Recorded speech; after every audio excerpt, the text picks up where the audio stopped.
Hi, I'm Shirley Estheimer, and this is Artspace. Today we're going to visit with an actor from the Walpole Footlighters.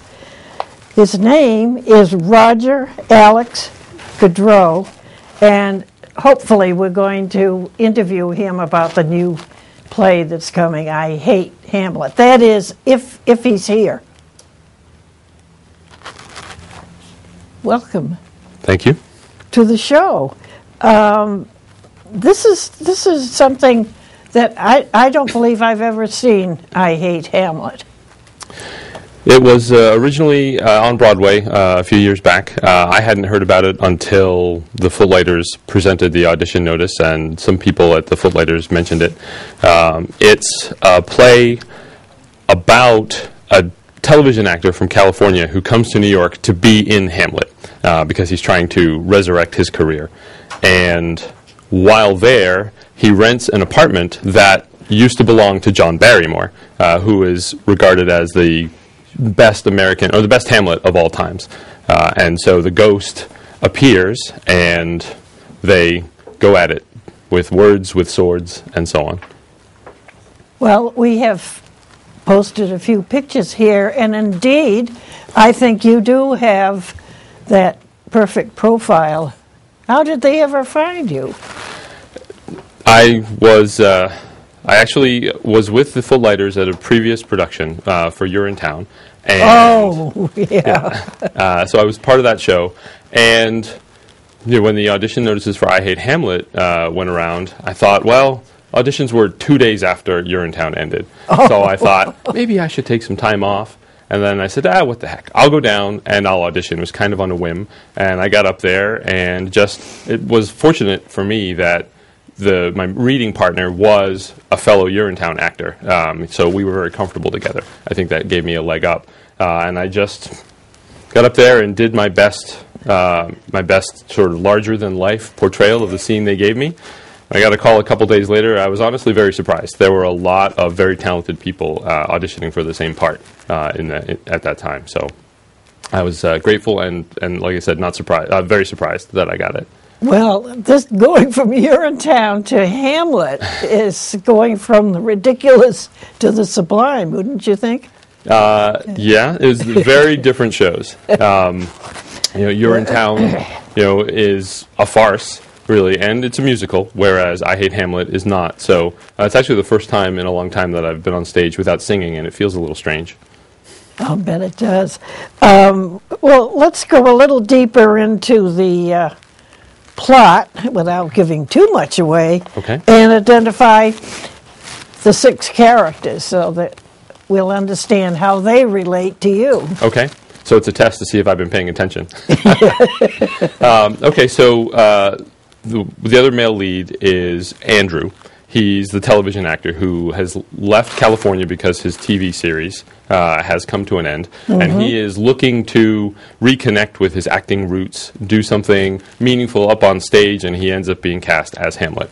There's his girlfriend, Deirdre, who is a local from New York, who is an absolute Shakespeare fanatic, and she's very excited about this opportunity that her boyfriend has.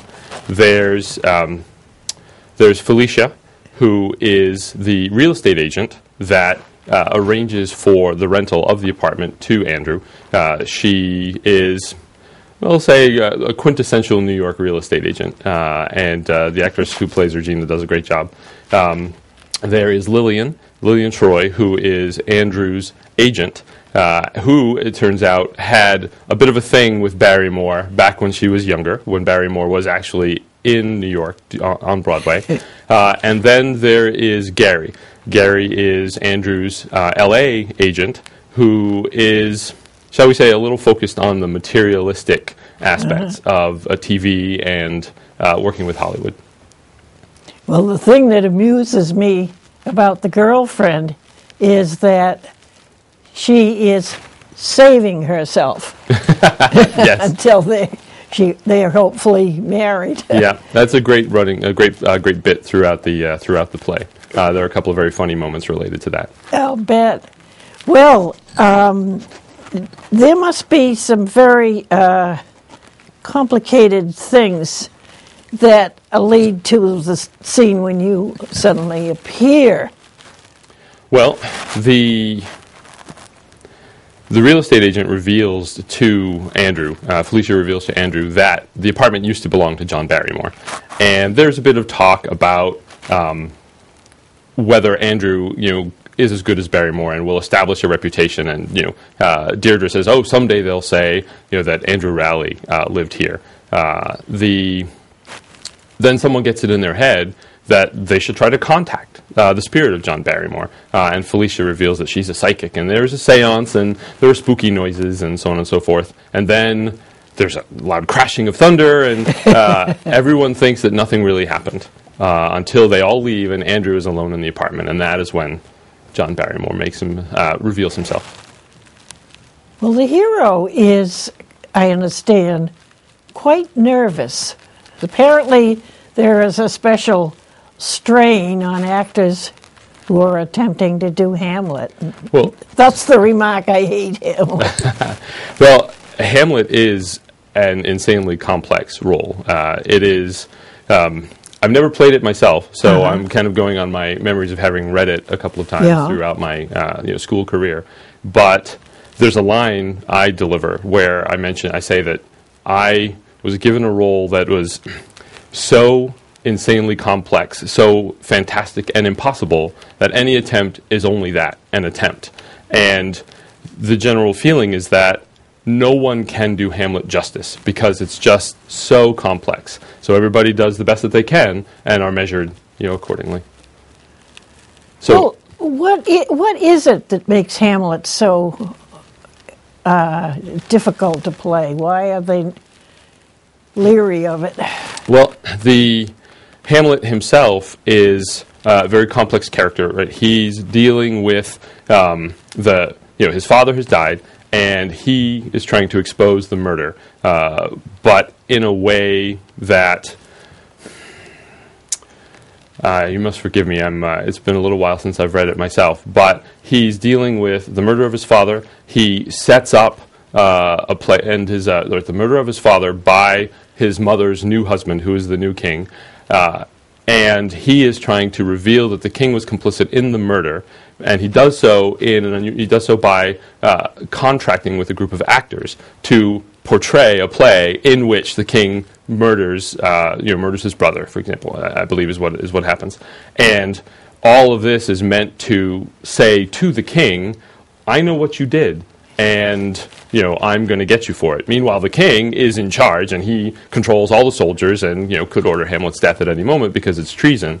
At the same time, his beloved Ophelia is there, and Hamlet, to try to get away with the things that he's doing, pretends to be insane, and to do so, he has to treat her harshly and push her away, which of course gets her all upset, and then she kills herself, and he is dealing with this pretend insanity, grief over his father's death, trying to see his father's murderer brought to justice. There are all these things going on in his head simultaneously, and then, as with all Shakespearean tragedies, it comes to a big violent clash at the end, and everybody dies.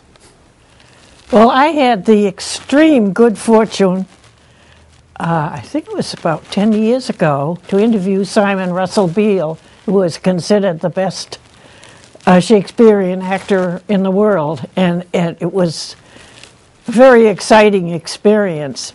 I remember asking him, does Hamlet's mother realize who killed her husband? And he said, we purposely, the woman who was playing that role, we purposely have never discussed it because we think it's more important not to use their own imagination. But I thought that was, it never occurred to me that two actors wouldn't be able to discuss what's going on, but they decided it was better. Well, I guess in the case of Hamlet's mother, if she does know, if she is complicit in the murder of her husband, then she's a villain, right? She's on the side of the murderers, and that adds conflict to the fact that Hamlet still loves his mother. If she is not aware, then she is a victim, just like Hamlet is.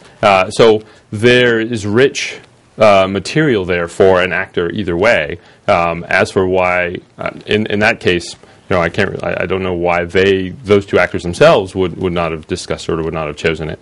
But it may be interesting to imagine a scenario where Hamlet believes his mother doesn't know, and thus he is loyal and faithful and loves her and wants to bring the murderer to justice on her behalf to reveal what has happened. Meanwhile, she does know, and maybe she's secretly helping the king and those who are opposed to Hamlet. So there'd be some interesting tension there. Yeah. But I can see a number of different ways that actors could play off that, and it could add subtle difference to the story.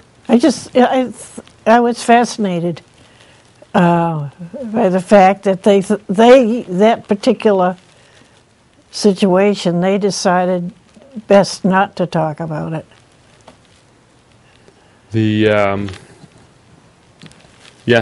imagine that I've never portrayed Hamlet. I've never been in the play myself, so I've never had that opportunity to have that discussion and make that decision. Well, that kind of leads into my next question. Now, you must be very familiar with the history of John Barrymore. I've read up on him a bit to prepare for the role. So, what do you think about him as a person and as an actor? Well, let's see. So, as a person, he has qualities both to be admired and not. He was a man filled with passion for the stage. He gave everything his all. He took life by the horns and took control of it. He demanded joy and excitement and passion out of everything he did. And I have read both good things about his presence on stage and on film, and how he was one of the best actors of the age. And then at some point he had a number of self-destructive habits.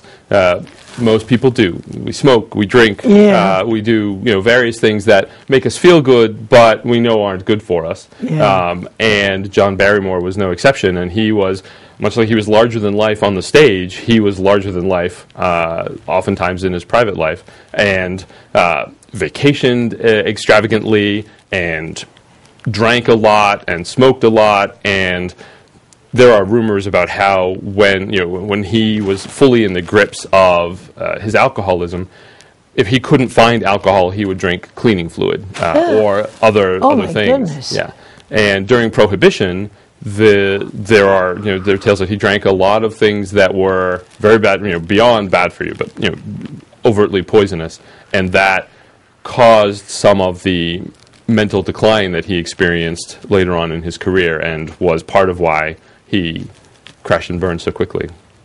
So it's hard not to admire the man for being as big as he was, and as exuberant as he was, and as amazing an actor and a talent as he was. But at the same time, I think it's worth taking an object lesson from his decline and what he did to himself. Do you think probably that people make allowances for these actors that they admire so much the way they do the football players? Oh, absolutely. There's a story. He was in an earthquake, a big earthquake, I think in 1906, and he was there at the time, and he was supposed to go on tour he was supposed to go overseas on tour with a show that he didn't want to do. So he hid in the ruins and pretended that he couldn't be found, just so that he could avoid the boat. So that they would have to cancel it. And then he decided that he would do this series of man-on-the-scene reports about the earthquake. And he did these, and he made everything up. He made up stories about people that he had seen and things that he had seen,